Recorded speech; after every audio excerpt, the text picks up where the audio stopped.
On this episode of Ice Vikings. It's like with the wind chill, probably minus 45 today. As soon as we pulled up the bomber here, it stalled out and we couldn't get it back started. It isn't the usual suspects. That's pretty bad, eh? There's nothing here now. Our whole year's salary was on this winter. What a day this is turning out to be. If I start to cry, will someone give me a hug? Please. You gotta be a little crazy to do this. Why do you want to come out with 40 below and push it? Woo! That is very good fishing. It is worth it if you're catching fish. That's the smell of money, baby. Just another day in paradise, living the dream.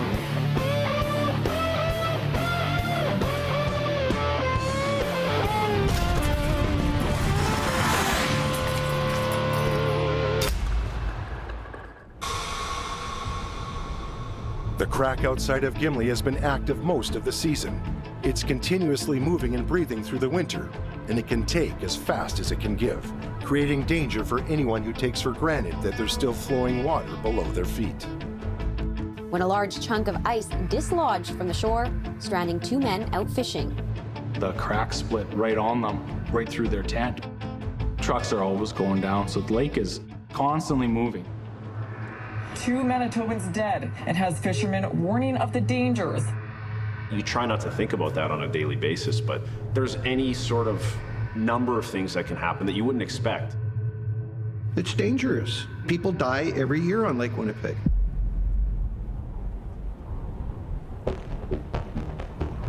So we got a strap. We'll grab the other strap, Joel. In the caboose. In the caboose. Text Trevor from the lake. Sent the boys back to shore to get the trailer. Take the walkies. Near Hecla, Chris Christensen and his nephew Joel Goodman are responding to an urgent call for help. This could be a little different now. I've been texting with Trevor down the road, so we're going to start the day with a mini rescue mission. Chris's son Trevor and his crewman Matt are stranded miles from shore. Their bomber suddenly won't start. If I start to cry, will someone give me a hug? Please, common courtesy, if not a It's okay, Uncle. We'll get your bombardier back. I know they're not stuck. They got there on the bombardier. Whether they're having fuel issues or spark issues. If the bombardier's been moving, maybe we can get it going. If not, we'll just tow it in. Today is bitterly cold, nearly minus 45 Celsius. Exposed skin can freeze in minutes, so anyone caught outside is in danger of frostbite or hypothermia. Trevor and Matt have been stranded now for nearly 3 hours. It can't stay on the lake. It's going to be minus 30, minus 40 all week. We can't leave it out there. The first priority is the safety of the fishermen, but it's also critical to get Chris's bomber off the ice to avoid any disruption to the season. 1 kilometer north. Okay, You know where that is? pretty much. Okay, so let's go find him. Okay, and you got gas?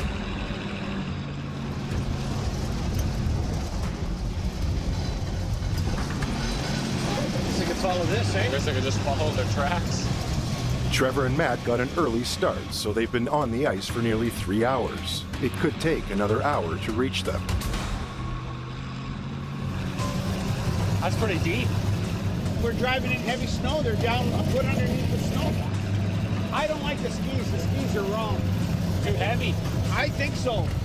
Up against the shore there, it's hard to see. Because the bombardier kind of looks black, eh? It looks like there's something right there, but Recent heavy snow makes for slow travel, costing Chris and Joel even more time. The clock is ticking on Trevor and Matt. we'll just follow their trail. We'll find them.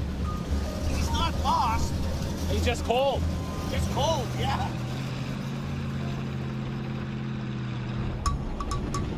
We got no power. 85 kilometers south in Gimli Harbor. It just shut off. She was running really good, then just shut right off. Jean and Candace Pischke are having bomber trouble of their own. I got lights, headlights. Something happened with the fog lights. Something killed everything. Today we got 8 nets. We got to get them. It's supposed to blow tomorrow. So we got to kind of get them today. Not a good start to the day. The bombardier all of a sudden just quit. This day is already. This day is done. The Pischkes can't afford to lose a day. To make quota and save their year, they're working 7 days a week.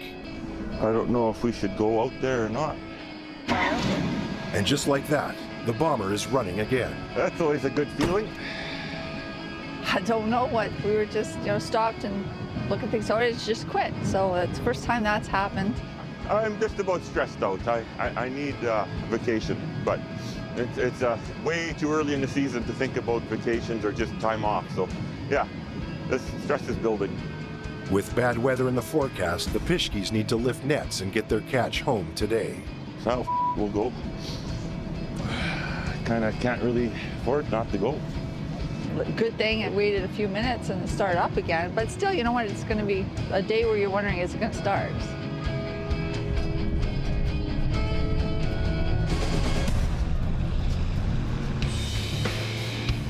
Two months into the season, Jean and Candace were on pace for their quota until recently when the fishing began to slow. We'll see what there is today. I'm hoping that we get a box per net would be nice, but I just don't think so.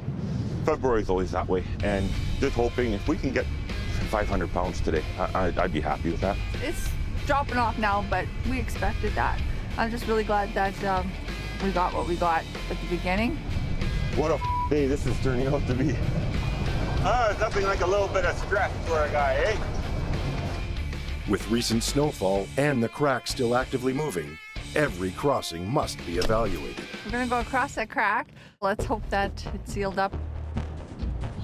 Okay, that's good. Yeah, it looks like it held together. Let's get out there. Alrighty, give her to go. Candace crosses first on the snow machine. She'll determine if Jean is safe to cross with the much heavier bombardier. Yeah! Good!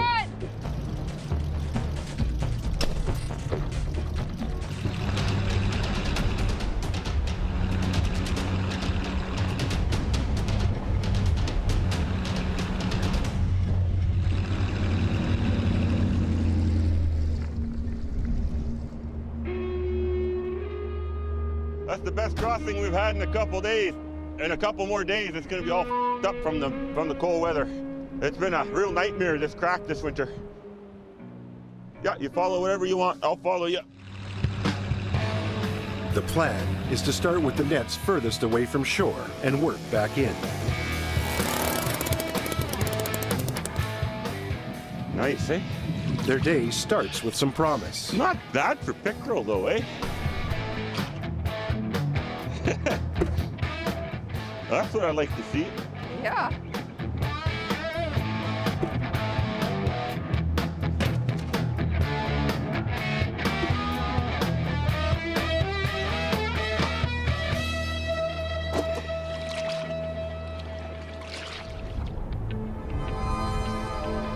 Okay, today we're going to get 3 out here. Outside of Gimli, on Moonlight Bay. Richard and Mike Bjarnason are also dealing with brutally cold conditions. Oh, Jesus. I guess we're getting into an Arctic high. It's been like this for the past close to a week. Temperatures hovering around 51 with a wind chill. Oh, it's just brutal. With that wind chill, it feels like about 45, and then when you're on the machines, it feels like you add another 10, 15 degrees. There's a conspicuous absence today. Richard and Mike are once again a crew of just 2. We weren't getting that much on shore, so we really don't need an extra guy. Hired hand Sheldon Vermette is nowhere to be seen. Dad says we don't really need that help anymore. Good buddies and like a brother, but stuff happens and Dad's ship and his quota we're doing, so. We just figured we didn't need him anymore, like the 2 of us could handle it, and figure, we'll just do it ourselves. And if it was up to me, I probably would have kept him on, but. I'll see. We'll be okay. We'll manage. Short-handed or not, the challenge today is to lift 8 nets, including the 3 that caused big trouble for Richard the last time out. We had missed them the other day. We missed the inside one. And then there's 2 more. We had cut the anchor line, and then we couldn't fish it up, so we had to leave it. But we'll try to pick her up today. We'll take it net by net. The first 5 there, they're really nothing in them. With the fish slowing down, the Bjarnasons can't afford to skip any nets. Today they must lift the 3 they missed last time out.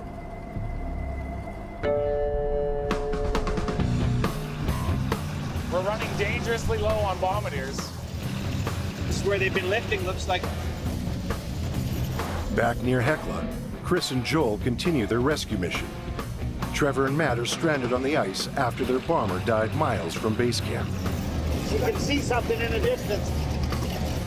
Ay, ay, ay, a slush pocket. That's water. Hey, you just went over water. In winter, Lake Winnipeg is a minefield. Despite weeks of cold weather, strong currents under the ice and an insulating layer of snow produce soft spots on the surface. These slush pockets can bog down a bomber or swallow it whole. Oh, you see it? It's so hard to tell. Looks like there is something there. The temperature is nearly minus 50 degrees Celsius with the wind chill. Trevor and Matt have been stranded for hours, putting them at risk for frostbite and hypothermia. You. Why is it always you? If it isn't the usual suspects. As soon as we put it in neutral here, it stalled out. We've just been waiting in the lifting caboose, which luckily started, and we've been able to kind of keep warm in there. But today was a pretty tough day. Yeah. Hold it. These freaking idiot boxes. There's gas in there. I'm sure I did flood it. I mean, I was pumping it when we... Turn it over? Yeah. It's pumping, eh? If Chris can restart the bomber, Matt and Trevor can limp back to shore with the heat on. If not, they'll need to be towed. We got out here with the intention of heading up way north to our far north gang, and as soon as we pulled up the bomber here, it stalled out and we couldn't get it back started. We didn't bring the side-by-side or anything else out today, so we're kind of stuck. Okay, it's in neutral, right? Not right now. It's pretty damn cold, so I'm glad my dad came to the rescue. Cranker. Turned it over the first time, it backfired once, and turned it over again, and it did a simultaneous backfire, it went full, and then it was like one side and then the other side backfired. It was weird. Okay, this has got to go home. That doesn't sound too good to me. Hopes for an on-ice resurrection have faded. The bomber must be towed back to shore, loaded onto a trailer and sent for repair. It's a blow to Trevor's schedule. Days are right off. We're not going to be using the bomber. They got to use theirs to go lift their nets, so I've got to figure something out for tomorrow. Losing Chris's bomber today is big trouble for Trevor. With his own bomber in for repair, he's scrambling for a solution. Guess we'll try to give you a ride home. Here, I'm going to give you something. Saw you got these. That's it for today. That's our day pretty much done. We started off early too. We made a point of starting off early, but which kind of backfired on us because we've been waiting out here for hours now. Oh well. Trevor will steer the dead bomber, which allows Matt to ride with Chris and Joel. Uh-oh, there he goes. Now you know why you don't want to fish any further away from shore than possible. Finally on their way home, a new problem has emerged. Matt's feet are now causing him excruciating pain. Frostbite is the biggest concern. Extreme cold can cause permanent tissue damage, and extremities like fingers and toes are most vulnerable.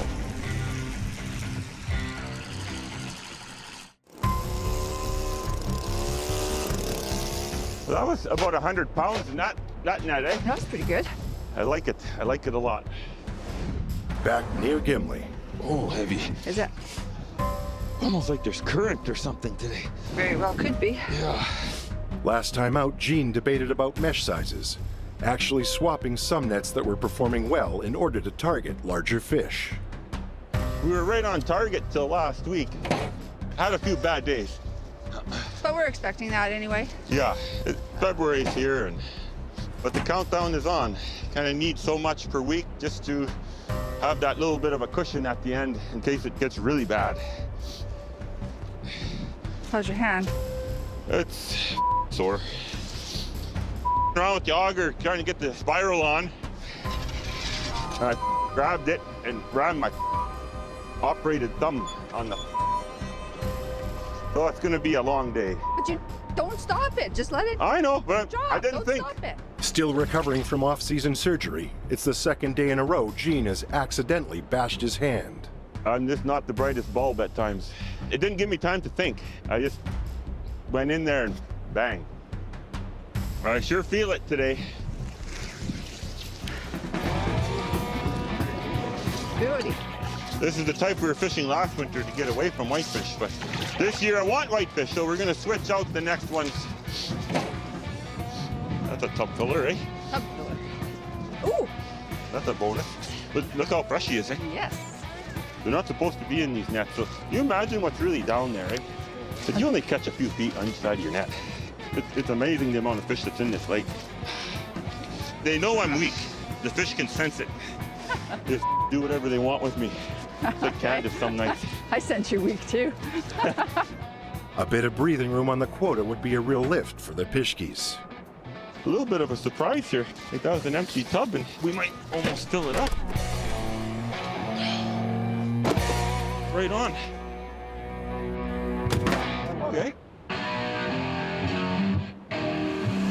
Oh, I can't even feel the roof come off. Near Hecla. As Chris tows Trevor home, the pain in Matt's frozen feet is getting worse. Matt's best bet is to take off his boots and get his feet closer to the heater. Rubbing them will improve circulation and fight off potential long-term damage from frostbite. They're still 30 minutes from base camp. We were about there for 3 hours, roughly sitting out there in the cold. We had the heater going on in the lifting caboose, but it wasn't doing justice. Like, body temperature was staying good, but both of us, our feet just would not warm up. And then by the time that Chris got out, I just hopped in the bomber because I couldn't feel my feet.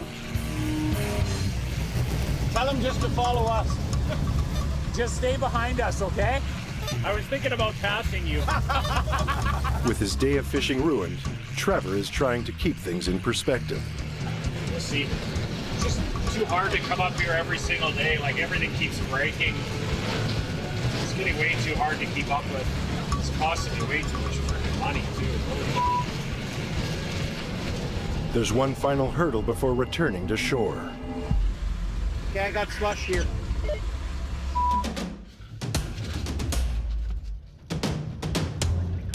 Chris needs to find a safe way around the slush pocket they drove through on their way out. So I was gonna go pull everything up. Okay, let's see if we can get you through this. Touch wood. With 2 tons of dead weight behind him, Chris has no choice but to go forward. You don't want to back up. You want to go forward. If you can't get through it, then you got to go around it. Chris needs to break trail in heavier snow. There's only one way forward, and that's with the throttle wide open.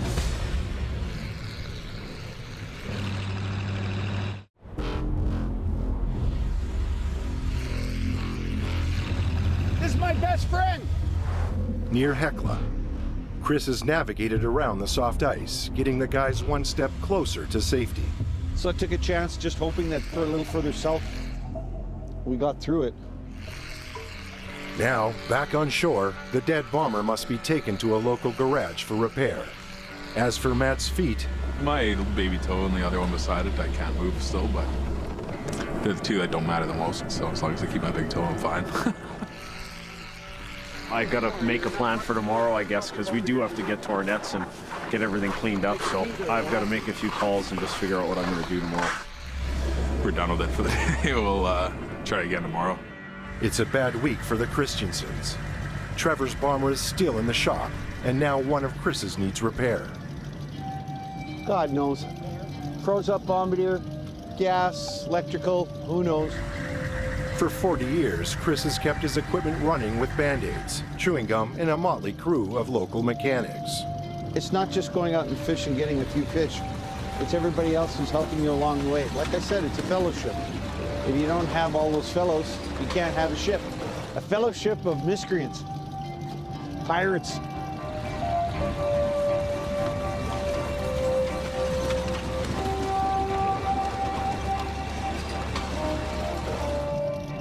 Okay. Let's go home.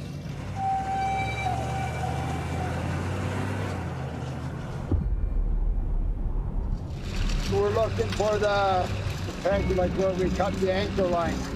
I got a little bit too close. Has to be the one. On Moonlight Bay, Richard and Mike are on the hunt for 3 missing nets. I had it marked with a stick, but Christ. An anchor line goes straight down from the hole to the bottom of the lake, holding nets in place on either side. I remember it was in a straight line. Was it? Yeah. Has to be this one or the one before. Oh. I think it might be the one before. There's some confusion about the exact location of the missing nets. You figured it back there, but I figure it's here. The pegs were pretty well in line.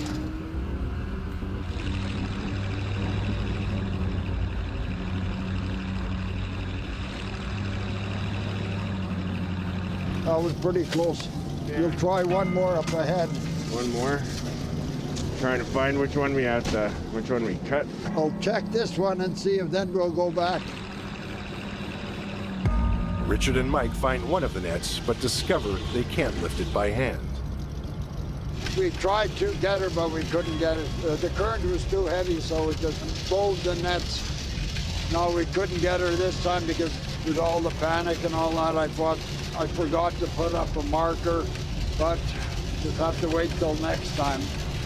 Let's just leave it for the next lift. We'll just go back in. We had too many things on our mind, and if we would have marked it, it would have been fine, but we didn't. That's all right. We'll go inshore. Frustrated again, Richard and Mike move on, hoping the next 2 nets are easier to deal with. But now must cross back over the ice ridge. Take a gander here. Yeah, she opened pretty good. Just put a little bit of snow on there, eh, Mike? Oh yeah. Yeah. That's pretty wide though, isn't it? The intense cold has caused the ice to shrink and the crack has opened up. They need to fill in the hole in order to get home safely.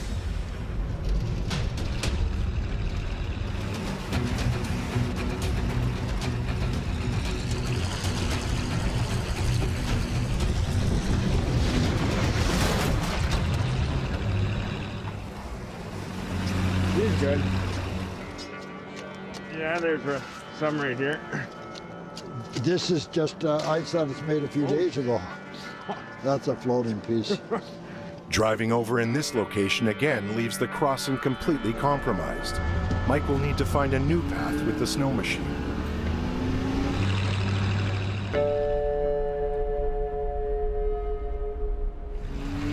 Gonna check in on 4 here. We replaced the smaller nets, and I don't know, maybe it's a mistake. Near Gimli. After a long soak, Jean and Candace are back to check on their new nets. I have 8 nets total today, and weather's cooperating. Nice day out. I'm kind of excited to see what's in them. Yeah, we're kind of anxious to see what's in these because, like I said, we did switch them out last time we went to smaller nets. It was pretty damn good, the last 2 nets. We left one in. This one, I guess we'll switch them out, I don't. Despite good results with their last lift, Jean decided to change up some nets, hoping to catch even more fish. So I'm hoping that these ones outcatch the ones we're replacing by a half a tub. Then that'll make sense to me. Life will be in order. It was looking really good last week, but you know, with fishing, you're catching really good one day, and the next week you're not catching anything.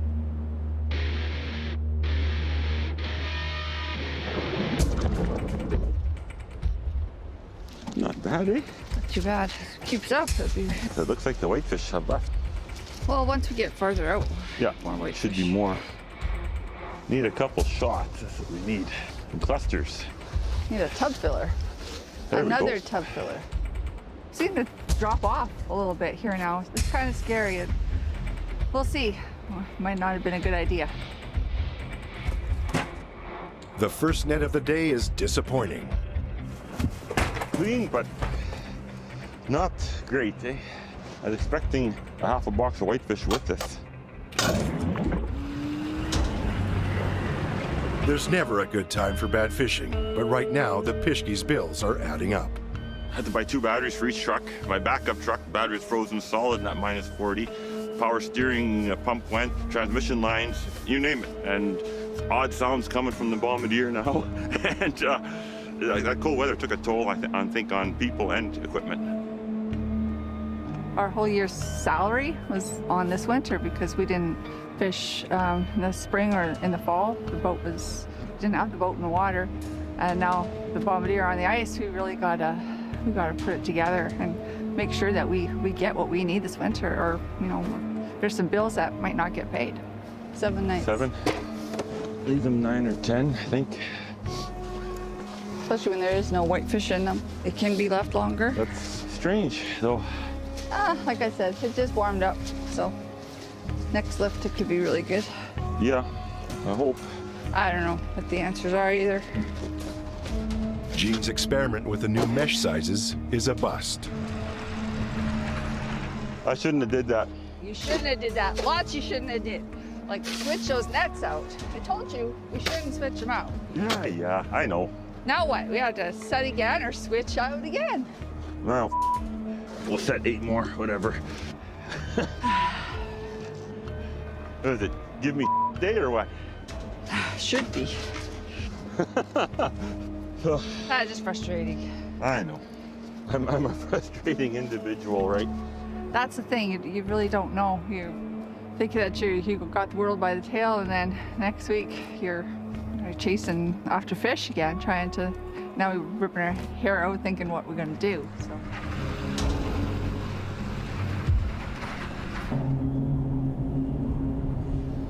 That's pretty bad, eh? That's bad. There's nothing here now. It's okay. You can yell at me later. In Gimli Harbor, the Pischke's are realizing Gene's decision to swap out nets is a huge mistake. I think the whitefish has moved. They were down here last time, even in the 4.5, we didn't get a whole lot.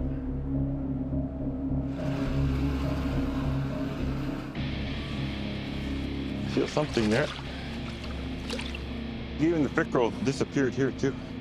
So yeah, it looks like we're gonna have a couple pretty lean weeks, eh?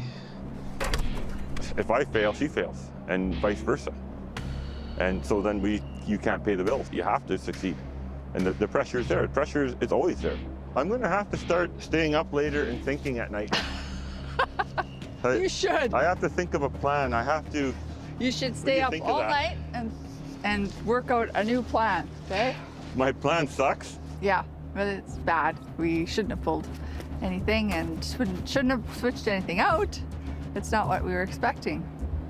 This year, I thought we had it in hand, under control, the quota. The way the fish has dropped it through the cold weather, and I shortened up when I shouldn't have. I'm not happy, but what can you do? You got to do it. You got to go out, and it's just harder. It's harder at this time of year to set because the ice is so much thicker now, and. I'm not always right, and I'll admit that. I would like to think I'm always right, but But she listens to me too often sometimes, and maybe she should just say it. No, we're leaving this gang of nets in, and we're doing this. After a lousy day fishing, the Pischke's have to consider all options. Do they switch back to the original net sizes or set more nets further from shore?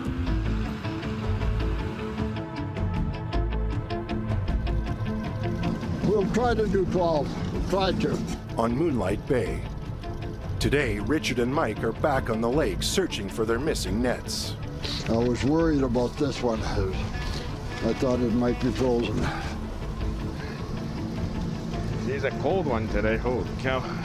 A polar vortex is locked in over the lake, driving the mercury down to minus 53 degrees Celsius with the wind chill. Skidoo won't go, so I should have put it in the shed, but I didn't think it was going to be this cold. With no snow machine to pull lines, every net must be lifted by hand, keeping the Bjarnasons outside in the elements that much longer. Nah, we would have to pull under by hand, and it's a lot more exhausting. This one has to be broken out. He's completely frozen. The fresh catch is freezing within seconds of being pulled to the surface. Doesn't take long for the fish to freeze. Lucky their short nets are 80-yarder, so Still, when this cold too, nothing's really much fun today. Oh my God. Hey. Then, more trouble for the Bjarnasons. Oh boy. I'll have to maybe leave her for a bit. She's cold. The extreme cold claims another victim. She's so cold, I just shut the bomber off for a while, then tried to start it, and she couldn't. Too cold. Tried the other batteries, and I guess they were in the bomber, so they wouldn't start. They were dead. Nothing working. Skidoo didn't want to start this morning. Bomber calved on the first net, so it's pretty brutal today.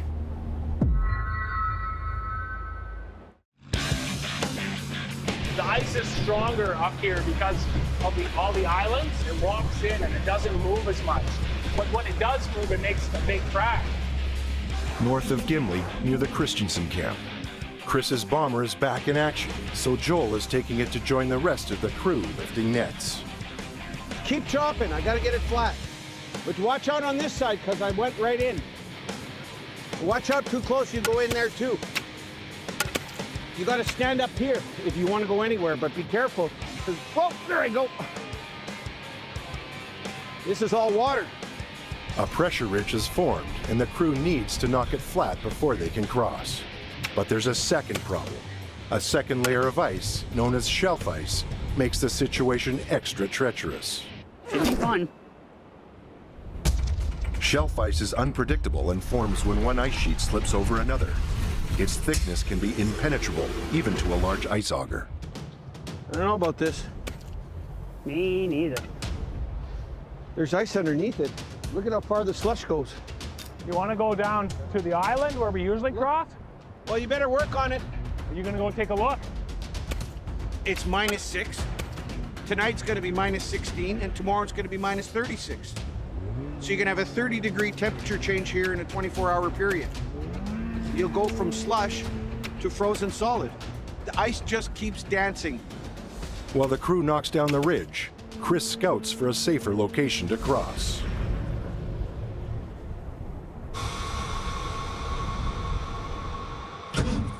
Oh, God. On Moonlight Bay,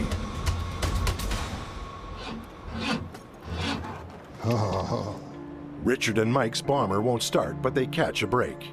They flag down an angler passing by who offers them a boost. There's nothing to be worried, but drive a bus and tank on your... Just a bit of the movement scares the shit out of you.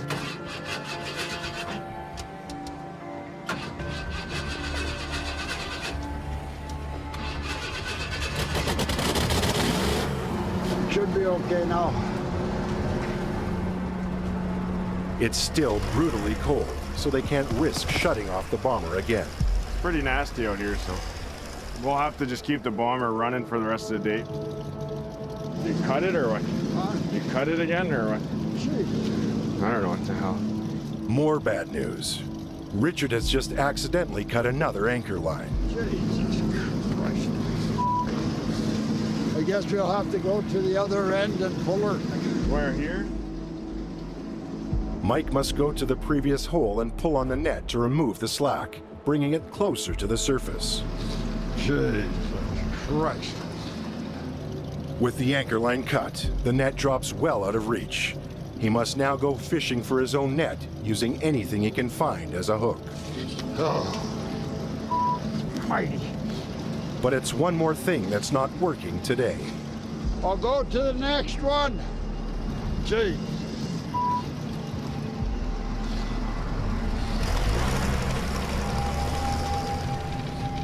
Jesus! Richard, it seems, is close to his breaking point.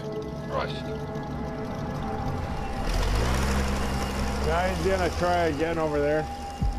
I'll hold tight here and then he'll try it. Richard has no choice but to work barehanded, and fingers are freezing in seconds. He keeps a bucket of hot water on hand for this very reason. Oh my God. Jeez. Oh, that's what you call insta-freeze. Oh my God. Oh my God, I'm just frozen. To Mike's relief, Richard calls it a day. With a goal today of lifting 12 nets, the final count is 4.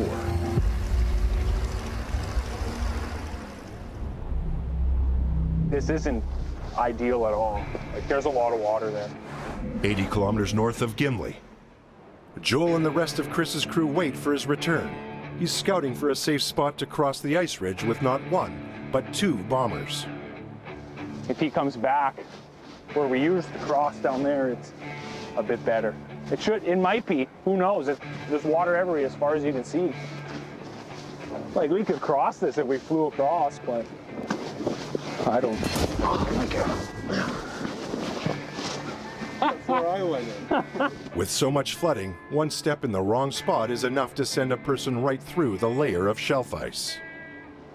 That's scary. It feels like you're just not gonna stop falling. So just gonna fly over here.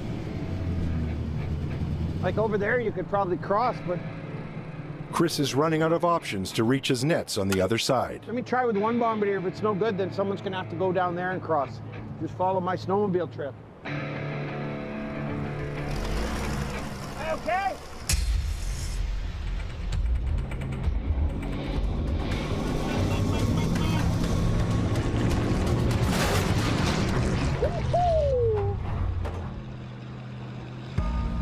Look at that.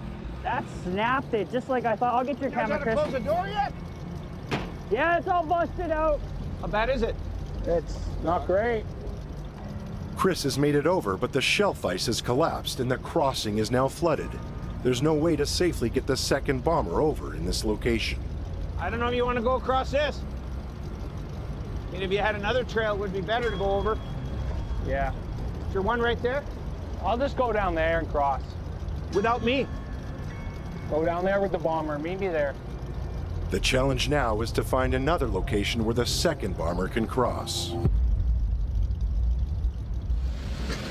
We'll get over, and then the next part's going to be getting home. Yeah, we're going up where we used to cross. It's a little longer of a drive, but you gotta do what you gotta do. Better than putting this in the water. Next to shore, the crew again begins breaking down the hardest and highest sections of the ridge. There, look at that. That's what I'm talking about.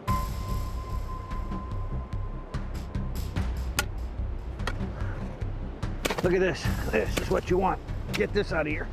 I want the big chunks gone. That way I can fly. Behind you, Jordan. Yeah, that's right. That's right.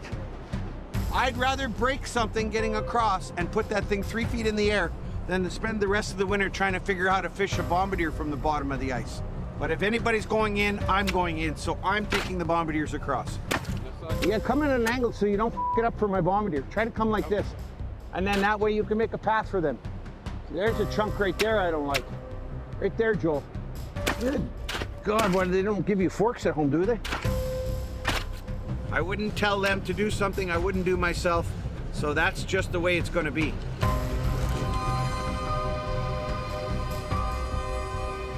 Can you just get out of the way? Move your bombardier, Joel. Cross your fingers, put the foot to the floor, close your eyes and go.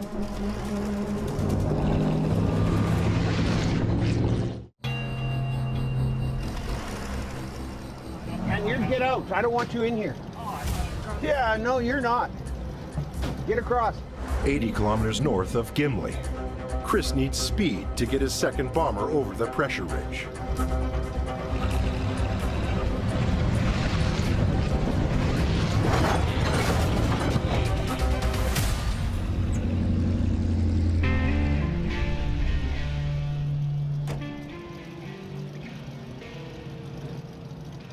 The bomber is on the other side, but the crossing was rougher than Chris expected. Can't stress it any harder how important it is to get it level. You were in here, you'd know. Oh my God. Just so hard on the bombardier. I don't mind getting over, but how do I get back? As the crew moves on to start lifting nets, Chris evaluates what's left of the crossing. Nothing good about that. I mean, that's all gonna freeze tomorrow. But we gotta come back across here somehow. I don't know how yet. We're on the wrong side of happiness right now. It's gonna change over the day. It's not gonna think about it. It's gonna have to be fish after all this.